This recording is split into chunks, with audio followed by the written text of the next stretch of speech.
Alright, welcome guys. This is Double H here. This is a quick video that I just got together and everything, just to try and put something out there on YouTube, because obviously Talkback needs much more of a footholding on the old YouTube, because we know that Talkback runs YouTube. Okay, we're the biggest cracks on YouTube. Obviously there's spiel.com, but that's another note. But yeah, we are the biggest cats on YouTube, and therefore it's time for us to come back to YouTube. And what better way to come back, well, not really better, but good way to come back than G.I. Joe. G.I. Joe Rise of Cobra, whatever the hell they want to call it. Yep, another remake of a very famous TV series, cartoon TV series from the 80s. I mean, we've had Transformers, they want to try and do Thundercats, they want to do Voltron and all this stuff, but they go to G.I. Joe.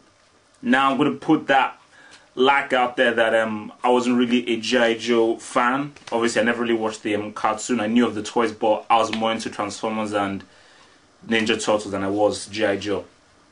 But nevertheless, I think it's fair to, let's us, to critique this film, on its objective merits, look at it in an objective fashion, so I'm coming at it from a non-fan, but a guy who respects the great creativity of those 80s cartoons. So yeah, let me just put this out there. G.I. Joe is better than Revenge of the Fallen. It's better than Bayformers, let me put that out there. Bayformers Revenge of the Fallen sucks big time. Horrible movie, just so bad. It's like ridiculously bad.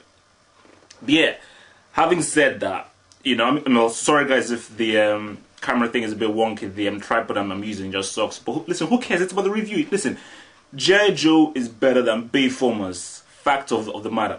It is, 100 times better, because Revenge of the Fallen is not even a film. So yeah, like, where can we start with this thing? Stephen Sommers, the guy who directed this movie, he also did The Mummy as well, and I think The Mummy returns also. So he's that kind of guy, you're not really gonna get dramatic stuff in there, any deep stuff, like, because The Mummy was just like, let's just a free for all. I personally don't really like any of the Mummy films. So yeah, I mean, whatever, So basically, he got the gig. The guy got the gig. So yeah, G.I. Joe. Where can I start? I think one of the biggest problems that I had with this film was two things. Channing Tatum can't act. A plank of wood is Brando compared to this guy. I mean, he has no expression. He just can't deliver the lines. There's some times when he was angry, and I was like, wait a minute, are you actually really angry? I mean, the guy, he cannot act. I mean, it's shocking how this guy is in there, and I learned that he was a former model or something. So, but the fact of the matter is that this guy just he can't act. I mean, I'm sorry, I'm going to put it out there. This guy can't act. So yeah, that was the main thing, and he's the lead character, trying to lead the whole thing. But okay, I mean, people say, okay, it's not Shakespeare, man. It's not a social critic like movie. I don't care. Go check out Jurassic Park, summer blockbuster. Sam Neill, Cain and Abel. The guy came from proper acting. He's a real actor, but he's in a summer blockbuster movie. Laura Dern, Blue Velvet, proper actress. She's in a movie as well. You have Samuel L. Jackson, you have Richard Attenborough in there as well. All because it's a summer blockbuster movie doesn't mean that let's just get people who don't even know how to act. This goes back to the whole Megan Fox thingy. Thinking that, oh, Channing Tatum will bring in the woman and all that. But yeah, that's on another note of like this whole blockbuster business. But yeah, Tatum, he can't act. Other thing is CGI. I am one of the biggest detractors of the overuse of CGI in films, and this movie, felt that. There were times when they had this attack with all these ships and everything happening, and I didn't even care what was happening, because there was just so much CGI involved that you're like, okay, yes, I'm just watching a video game. It was like Phantom Menace all over again. And when you use so much CGI in your film, the audience gets disconnected, because we live in a digital age. People have played video games, so they can call it out when it's fake. unless the CGI is like state of the art, pushing the envelope that's like what Matrix 1 or Matrix Reloaded did, it just doesn't look good. So that was the other thing. And yeah, another thing as well was what's it called? Yeah, the story as well. Because I mean, in one course I actually did a little bit of nanotechnology and stuff. So one of the main plots of the story was this thing called nanomites. These little things that could destroy big buildings, destroy tanks and stuff. And it's like they just threw it out there. They're just like, oh, nanomites, that sounds interesting. Let's just put that out there. Like there's not really a progression of what this nanomite thing is. It's just explained in one big chunk in a scene, and that's it, you know. And the stuff is so preposterous, even for something like G.I. Joe. Okay, it's a cartoon and everything. It's not supposed to be totally real. The plot was just far too preposterous, you know. You've got guys firing like a rocket launcher filled with nanomites at the Eiffel Tower and all that kind of stuff. Again, the CGI was just too much. And the thing about it is that it becomes really bad when, obviously, someone like Stephen Sommers, he does not understand how to direct the CGI properly, because he was just like, oh, this looks cool, let's just put that in there, you know. And it's just very messy. But it's not all bad about G.I. Joe. It's not all bad. As I say again, this movie was better than Transformers.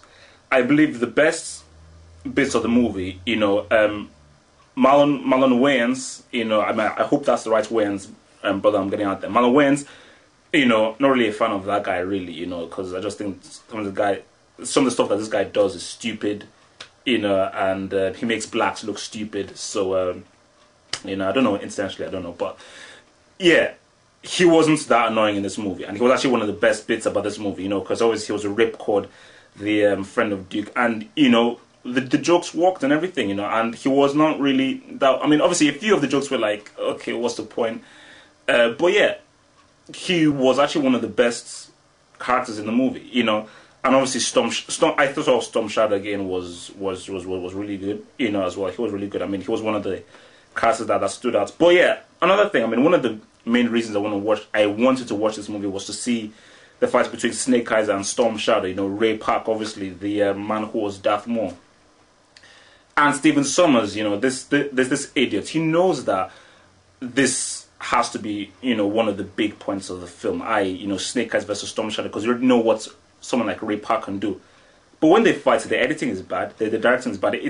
I had like you know, memories of the Batman Begins Dark Knight fighting when I saw this fight. Obviously not as bad, but still, it was like, come on, man. We know what Ray Park can do, and why is it filmed so badly? Why is it edited so badly? And it wasn't even long enough, you know. And when it's actually even ended, you're like, oh, is that it? I mean, yeah. So not good at all. Not good at all, man.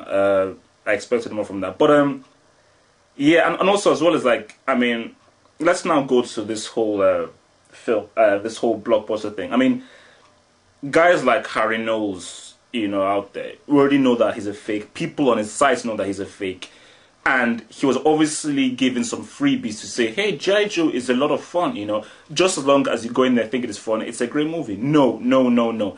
If we put that as a level of like, okay, if you make a movie like G.I. Joe, you know, like this here, then therefore it's fine. I mean, that is a bad precedent to set. G.I. Joe. Fans like us deserve a lot more. We deserve a lot more than G.I. Joe. G.I. Joe, as I say again, is better than Transformers, but it's not good. It's a bad film. As in, the story is weak, the plot is weak, and it is not a well put together film. It was just a film that was thrown out there to try and get some cash. And obviously it's got some cash because, you know, it did well in the box office, but we don't really know how it's going to do well in the future. But all because you're making a summer blockbuster. Why can't you have proper actors in it? Why can't you have a proper story? Why do you need some woman now to sell your film like, oh, evil never looked this good? I mean, what's that about?